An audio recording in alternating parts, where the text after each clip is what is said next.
Aïe aïe aïe, c'est la pagaille. La saison se termine, il est temps de faire un tour du potager, fin septembre, début octobre. C'est parti.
Côté herbe aromatique, beaucoup de ciboulettes qui prospèrent bien, qui poussent.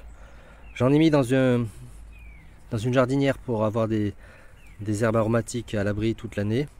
Mais ma foi, elle s'est bien implantée. Les pieds sont forts. Si vous voyez bien, les pieds sont forts. Et du coup, de beaux pieds de ciboulettes. En très bonne santé. Donc l'oseille aussi a bien poussé, a supporté cet été. Bien sûr, je ne parle pas des concombres, c'est fini, c'est fini. Côté zone de choux, alors du coup, plus beaucoup de choux, ils sont dans les choux. Donc le chou coupé repomme. L'expérience est plutôt concluante parce que là il a repommé, donc on pourrait le consommer. Alors je ne sais pas si on va le consommer ou si je vais essayer de le faire grainer ou si je fais ça avec un autre pied. Alors il y a d'autres pieds où ça n'a pas marché l'expérience. Par exemple sur ce pied là, il a dépéri. Donc il est un peu pourri et puis ça n'a pas été concluant.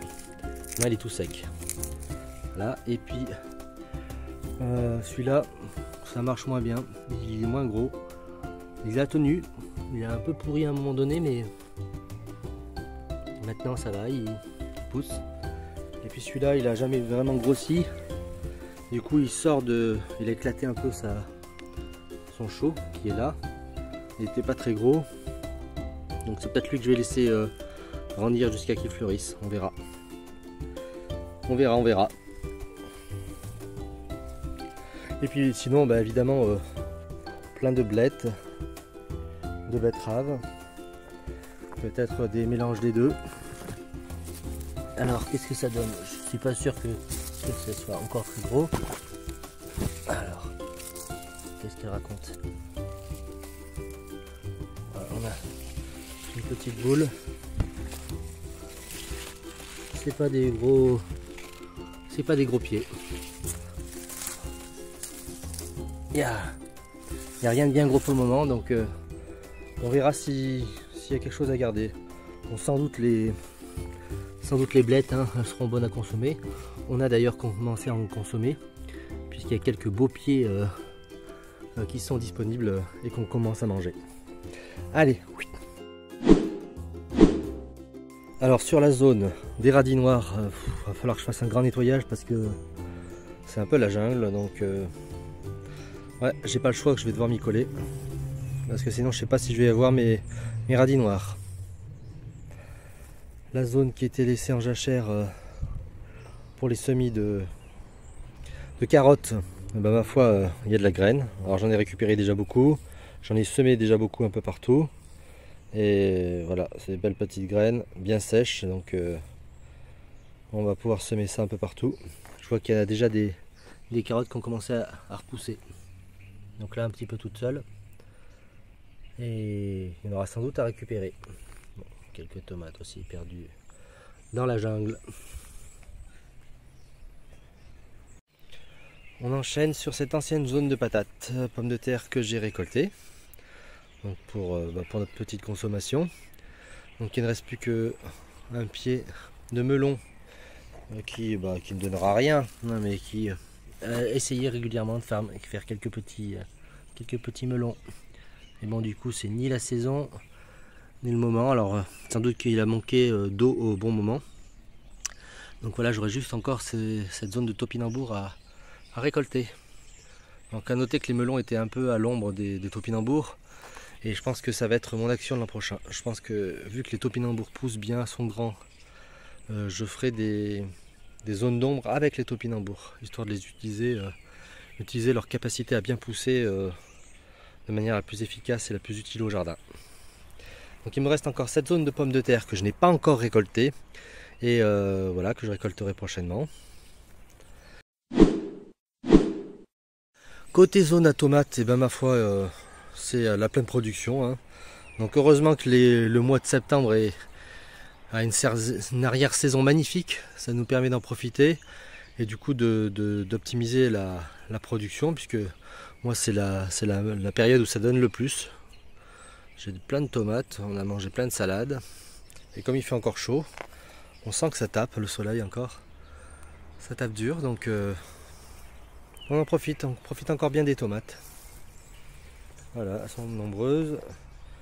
Sinon, il y a toujours mes courges, enfin butternut pour ici, citrouille par là, et quoi d'autre? Ici, je sais pas ce que c'est, des courges.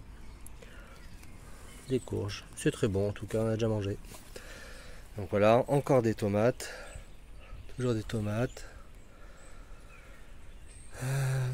On continue la visite au jardin avec, oh, je n'avais pas vu celle-là, une magnifique citrouille. Magnifique citrouille avec les formes qui vont bien pour une citrouille d'Halloween. Alors, elle est toujours là, elle n'est pas cassée. Du coup, ça c'est une vraie citrouille. Donc il faudra bien que je le note quand je récupérerai les graines. Et ben c'est une citrouille. Une citrouille, c'est pas un potimarron, parce que moi j'ai surtout des potimarrons en fait. Et donc je pourrais me souvenir que, je le dis pour la vidéo, comme ça je m'en souviendrai aussi pour la prochaine fois, quand il y a ces feuilles là, avec ces petites taches blanches. Donc c'est pas une maladie, hein, c'est la feuille qui est tachetée naturellement blanche comme ça. C'est de la citrouille, donc je garderai les graines. Du coup ça sera la citrouille, parce que du coup j'ai aussi des potimarrons. Alors là quelques tomates encore perdues dans mes chênes et dans mes frênes. Et là-bas c'est un potimarron. Alors on va se rapprocher un peu. Hop. Là j'en profite un instant pour faire un petit focus justement pour bien apprendre à reconnaître une citrouille d'un potimarron. Donc en fait un repère, bon là il y a des différentes formes de citrouilles, etc. Là c'est la forme un peu typique comme dans les séries ou les dessins animés américains, puisqu'ils sont très friands de citrouilles. Ici on voit bien sur cette tige avortée la spécificité des citrouilles, à savoir la tige qui a 5 pans, 1, 2, 3, 4 et 5. 5 pans, donc elle a une tige, on la voit moins là parce qu'elle est assez courte, mais elle a quand même 5 pans. Donc cette forme typique bien marquée, 5 pans, c'est une caractéristique des citrouilles, à différencier du potimarron qui lui au contraire a une tige ronde, un peu noueuse, qui a tendance à craqueler. Donc voilà, une tige ronde. Donc ça c'est un potimarron. Donc lui en l'occurrence il est assez lisse, mais il y a, comme dans les courges, il y en a une infinité de formes et de couleurs. On continue, c'est parti.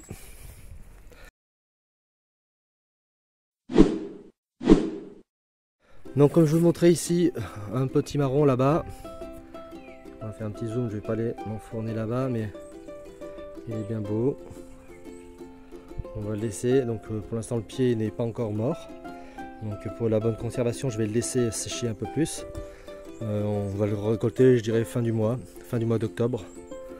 Ça sera l'idéal.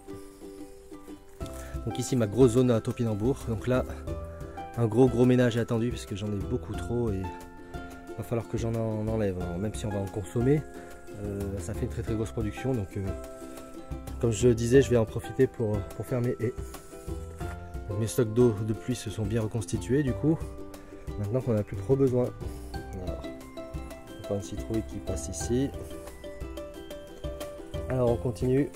Alors là, j'ai un deuxième butternut qui a poussé. Donc mon pied il dépérissait un peu, celui-là. On va aller le voir par là. Donc le pied qui prend sa racine de l'autre côté de la tomate. Donc qui a poussé tout là. Donc il va donner un premier butternut ici. Et du coup, le second là-bas. Bon, c'est terminé, je pense qu'il ne donnera plus rien maintenant. Mais au moins il a fait son travail. Donc ça c'est ma nouvelle zone de culture, une zone que je prévois ombrager, puisqu'il sera la plupart du temps à l'ombre du cerisier. Donc là, comme c'est l'automne qui débute juste, il n'y aura pas beaucoup d'ombre, puisque le cerisier, l'ombre file derrière. Mais en tout cas, pour l'été, tout ça, ça sera à l'ombre une bonne partie de la journée, donc je suis assez confiant. Donc voilà, les basilics sont encore en train de fleurir, donc j'ai dit que je gardais les graines. Ils sont très très beaux, hein. Magnifiques petites fleurs, des petits papillons et divers insectes, peu importe qu'ils soient beaux ou pas, ils font la pollinisation. Donc là j'ai pas arrosé, il faut que j'arrose parce que c'est très très sec quand même.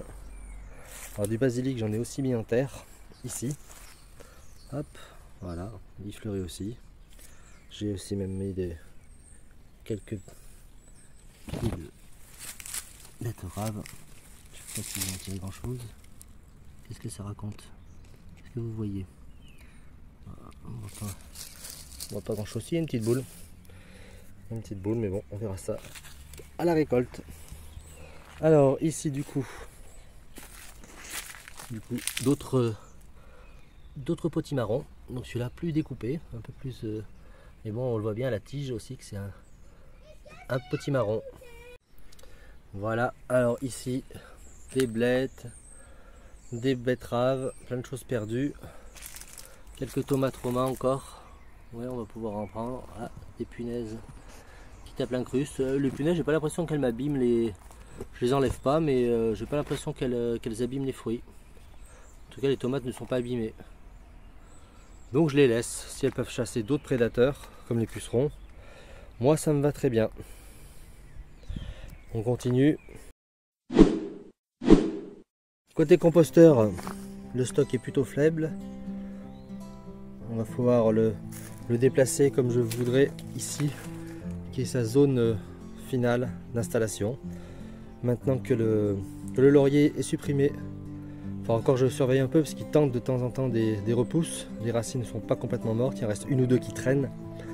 Donc on va essayer de bien supprimer tout ça. Alors, des betteraves partout. Mais pas des betteraves qui seront bonnes à manger, ça fera du déchet vert. Alors ici, d'autres pieds de courge, mais plus exactement de potimarron. Je vois que je vais en avoir quelques-uns. C'était pas attendu, je m'y attendais. Je croyais que c'était foutu, mais finalement, il y en a un qui a poussé là. Puis bah, ma foi, pas si petit que ça, Je suis plutôt content. Je savais pas s'il fallait que je continue à l'arroser, si ça servait à quelque chose de persister, mais non, tout vient à point à qui sait attendre. Hein. Et puis il y en a même un autre là, un peu petit, je sais pas s'il arrivera à grossir, mais en tout cas, ça prend forme. Donc là du coup je l'ai déplacé, il passe par là. Je l'ai mis sur le gazon parce qu'il est trop long. Voilà, on continue. Zone carotte, alors la zone carotte elle est magnifique, c'est super la zone carotte, ça a bien poussé. Alors par contre il va falloir que je nettoie un peu, mais on voit bien que les rangs de carottes sont fournis. C'est un beau succès par rapport à l'autre zone de carottes où je me suis complètement viandé. Donc là c'est beaucoup mieux, il y a plein de pieds de carottes, faut sans doute que j'arrose, même si la météo est clémente. Donc voilà mon beau chou romanesco. Normalement j'ai éliminé toutes les limaces et surtout les chenilles qui m'ont pas mal dévoré les feuilles. Voilà, j'ai eu du mal. Normalement ça doit être bon pour le moment. Espérons qu'il... Bon, je pense qu'il est assez grand maintenant pour survivre à des petites attaques. Mais par contre les deux autres petits que j'avais, ils n'ont pas survécu. Allez, on continue la visite. Donc ici sur ma zone maudite, encore quelques tomates. Pas les plus grosses, pas les plus belles, mais elles ont le mérite d'être là. Donc et voilà. Un peu à contre-jour pour vous les montrer. Voilà. Il y a des betteraves sinon, des blettes, mais rien qui ne pousse bien vite et bien haut. Donc ça restera juste une zone à tomates, on va dire, pour cette année. Voilà. Même s'il y a des beaux pieds de betterave qui ont poussé, je pense pas qu'il y ait grand chose derrière. Ah, pourquoi pas. Bon, on verra ça. On verra ça à la récolte. Moi, je ne demande qu'à me laisser surprendre. Allez, on continue. Donc ces zones-là, je passe, il n'y avait plus grand chose. Les derniers pieds de tomates ne me donnaient pas grand chose. Là, j'ai un beau cardon qui a poussé au pied du pêcher. Donc quand celui-là il va perdre ses feuilles, il pourra prendre de l'espace et on pourra peut-être en manger. Ici, j'ai mes céleris raves. Alors mes céleris raves, je les ai taillés un petit peu. J'ai vu que ça faisait du bien de tailler les feuilles. Ils n'ont toujours pas l'air de grossir, de paumer. Donc on va attendre. De toute façon, l'opération, on va faire une opération arrosage aujourd'hui. Donc évidemment, là aussi, c'est les topinambours qui grossissent bien. Donc ma zone dont je parlais tout à l'heure, ma zone en échec pour les carottes. Alors j'en ai évidemment, hein, mais ils sont tout petits, ils sont tout isolés, ils sont tout pas beaux. Donc je vais essayer d'arroser tout ça. Et on verra ce que ça donne. Ah, je vois que j'ai des poireaux qui devaient rester en terre qui poussent. Alors, les poireaux, c'est un peu des poireaux perpétuels. En tout cas, je les taille, je les coupe et puis ils repoussent. Donc ma foi, pourquoi les priver? Donc voilà encore quelques tomates.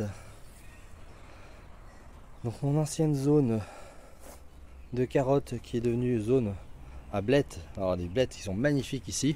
On a déjà mangé pas mal. Elles sont très très belles. Donc des magnifiques blettes et des très belles aussi betteraves. Je pense que c'est les plus belles betteraves que j'ai jamais eues. Il faut quand même que je le souligne parce que j'ai jamais eu d'aussi belles betteraves.